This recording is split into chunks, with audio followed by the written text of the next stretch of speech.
Apple blossoms.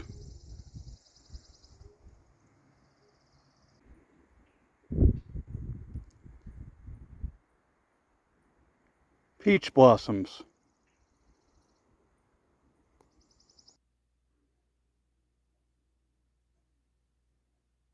And now behold the sweetest flower of them all. I'm sure you're just as thrilled as I am. But regardless, thanks for joining me, and I hope you're doing well. Here with a bookshelf tour as well as little hobby updates. This will just be a tiny portion of my book. I'm going to break this bookshelf tour, quote unquote, up over a lot of videos. I don't want to make one long 3-hour extravaganza or however long it would take.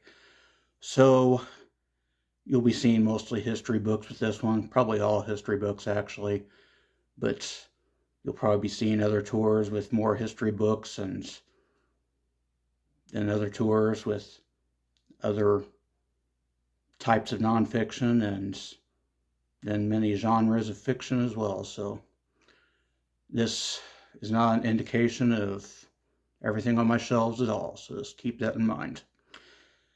But before I get to that, I also have a little bit of a book haul here. I received a few more by mail.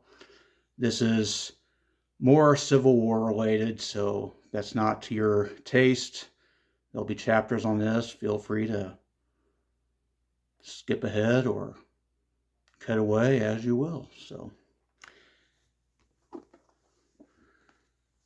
first of all, I have The Mind of the South.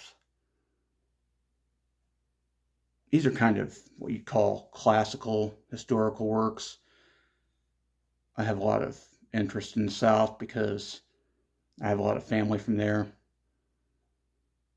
And I hate that this sort of thing is necessary, but don't take that as a sign of particular beliefs or allegiances of mine. I'm reading it out of interest, not out of devotion. So here's what the back has to say. Ever since its publication in 1941, The Mind of the South has been recognized as a path-breaking work of scholarship and as a literary achievement of enormous eloquence and insight in its own right.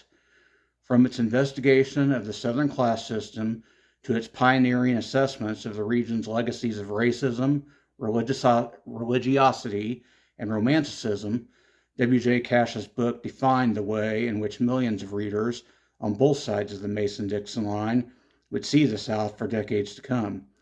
This new 50th anniversary edition of The Mind of the South includes an incisive analysis of Cash himself and of his crucial place in the history of modern Southern letters. So yeah, it sounds like an interesting work to check out. I guess I'll find out.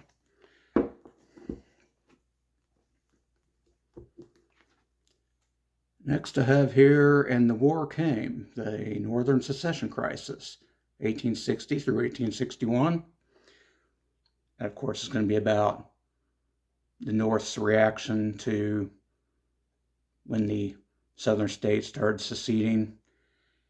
There's not really a summary here, so if you weren't aware, there was disagreement over how it should be handled at first, but eventually a consensus was arrived at and even a will to go to war once Fort Sumter was fired upon. So I was interested in the process of how all that went down. I wanted to get into a little bit more detail, so there it is.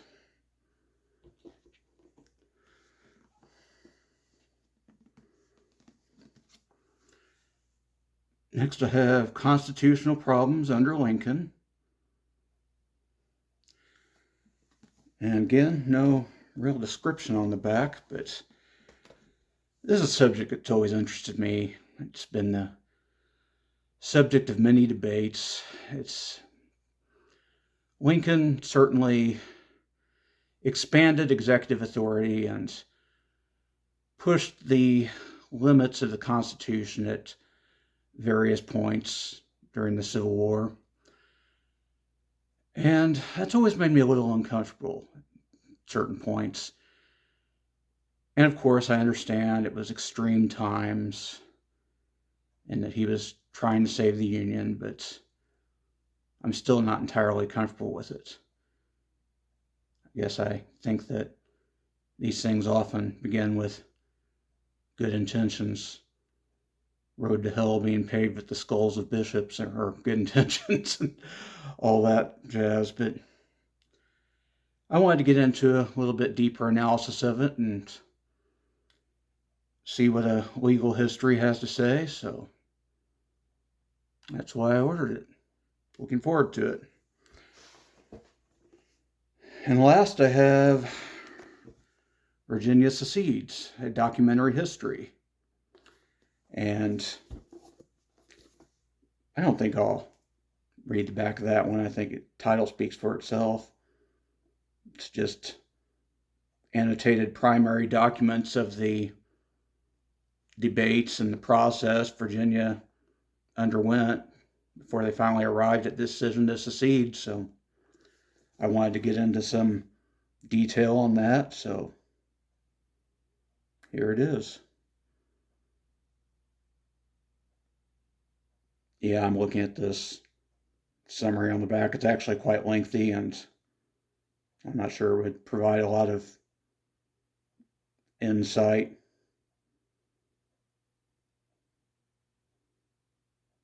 So, yeah, I'll leave it at that. So, I'll throw an edit here, and I'll show you one of my shelves. See you after the fade.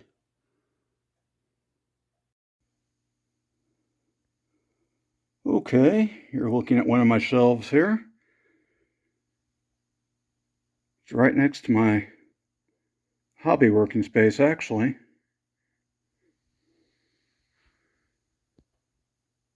There's the puzzle map, should you doubt the claim.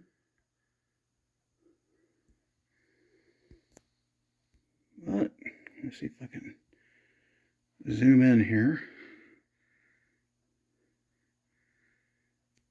I'm going to start with these. Civil War, of course. By the way, if you're curious, in Battle Cry of Freedom, I'm up to the Peninsula Campaign, the 7 Days battles, getting ready to go on to Second Manassas and Antietam, of course, so working towards page 500, so I'm getting there, still enjoying it. But there's Shiloh and the Western Campaign of 1862. I've always been fascinated by the Battle of Shiloh. In the Shadow of the Round Tops, it's about the famous second day of the Battle of Gettysburg. To Antietam Creek, it's about the Maryland campaign up to the Battle of Antietam. Culmination, really. There's I Dread the Thaw of the Place, about Antietam itself.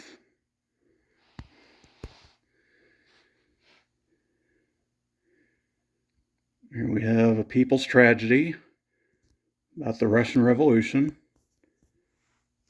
I'll show you my favorite thing about that one. Like Mr. Rasputin eyes there. That's crazy. Look at that. I don't think that's just period photography either. That's creepy. But anyway, there's Soviet Century, as it's kind of a survey of the Soviet Union. I really need to get to that one. There's some Cambridge History of Sciences, Medieval Science, Early Modern, 18th Century, Modern Physical and Mathematical Sciences. I have the one that's about the ancient world on my e-reader. You'll see that with a lot of my books, actually. It's kind of a messy collection because I read both in e-texts and traditional dead tree books. So, Land Between the Rivers. This is a book about Southern Illinois. That's a park called the Garden of the Gods, the local place. But anyway, that's one when one of my grandparents passed and we were cleaning out the house. One of his children said, "Bryan, you like books, do you want that?" And I said, "Sure, why not?" So there it is. These histories of Central Asia, Age of the Steppe Warriors, Age of the Silk Roads, Age of Islam and the Mongols, and Age of Decline and Revival. These are beautifully illustrated. Maybe I could show them off more in another video sometime. I'm just going to zip through these for now. If you have questions about any of them, you could always say something in the comments or send me an email. My email appears in the information box below the video. So there's Flexner's 4-volume biography of Washington, Forge of Experience, American Revolution, New Nation, Anguish and Farewell. Here's 6-volume biography of Thomas Jefferson. Thomas Jefferson's always fascinated me. Very flawed man, but very fascinating man. I don't care for icons. Give me humanity in all its filthy, flawed glory. Here's the Nevins 8-volume work on the Civil War and the antebellum era.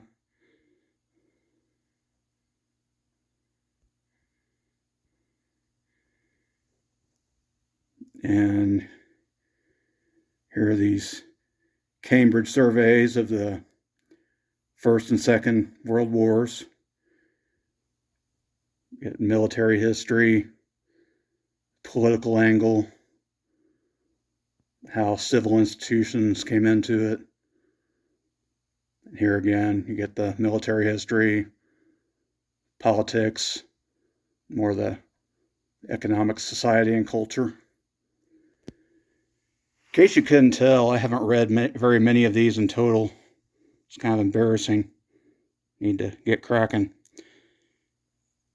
These sets are not complete. These are pretty pricey, so I grab them as I can afford them. But yeah, Cambridge History of China. I think I have a couple of these in e-text as well.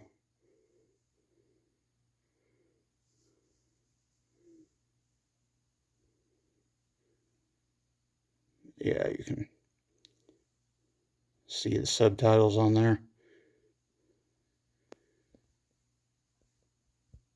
And the same deal with Africa.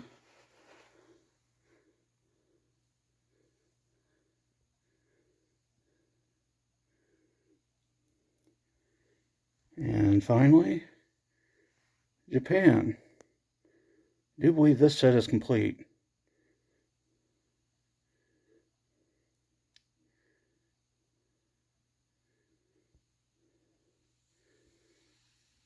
So yeah, that'll be bookshelf tour number 1, such as it is. You'll be seeing another type of book in the next one, hopefully, but now that you've seen what I purchased in a futile attempt to silence the howling void within, I'll talk to you about some hobbies.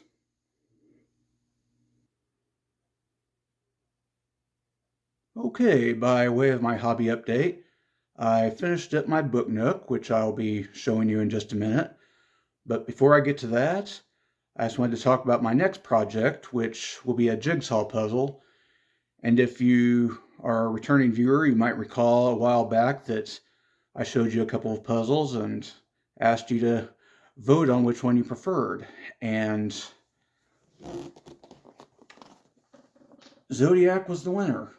You got 3 votes, and General Constitutions got 2. So this will be my next evening project for a while. It's 3,000 pieces, so it probably will be a while, but I enjoy jigsaw puzzles, so it should be a lot of fun, and looks like it'll be impressive. So that'll be next, and after the edit here, I'll show you the finished book nook.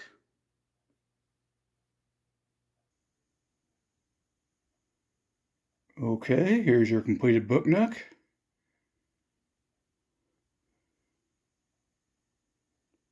Trying to avoid reflections here. There's the top. I don't know if I can capture it through my camera very well, but there's a neat little stellar map there.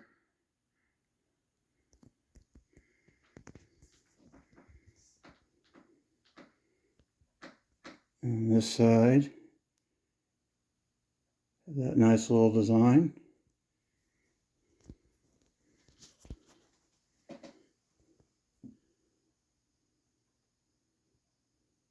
That's the other side. Back's just plain. It's got a little door where the batteries go.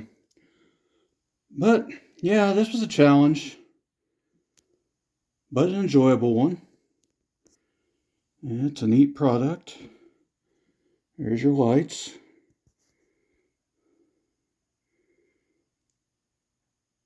I think my favorite detail are definitely the dinosaur and little DNA molecule there.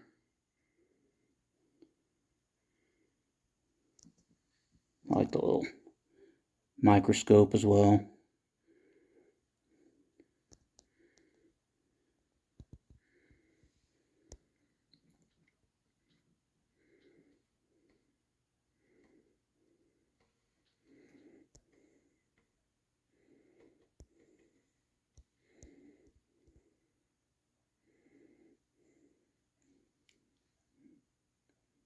Globes, pretty cool.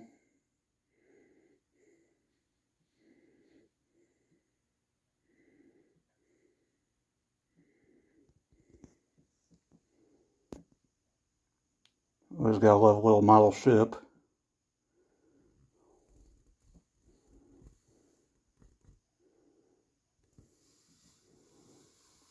There's even details that are kind of hard to see, like a little ladder against the bookcase there.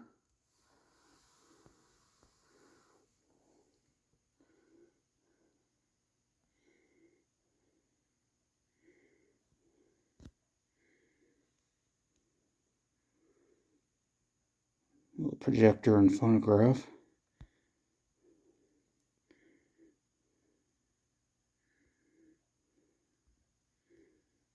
Chandelier type design for the light.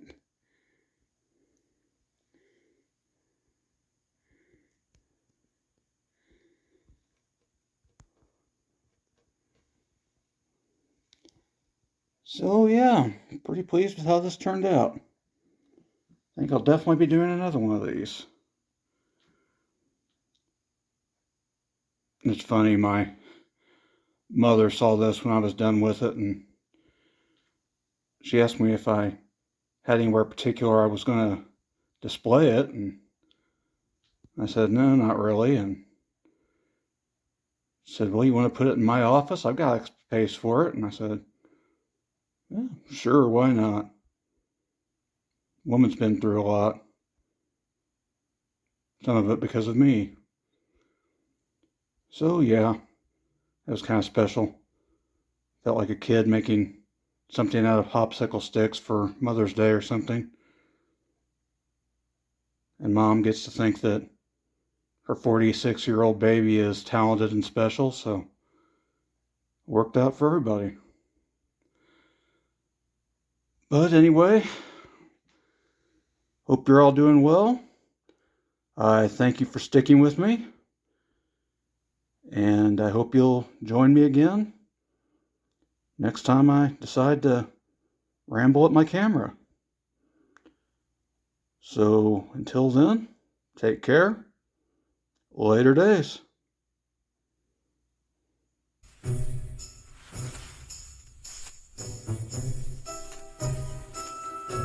But am I not turtly enough for the Turtle Club?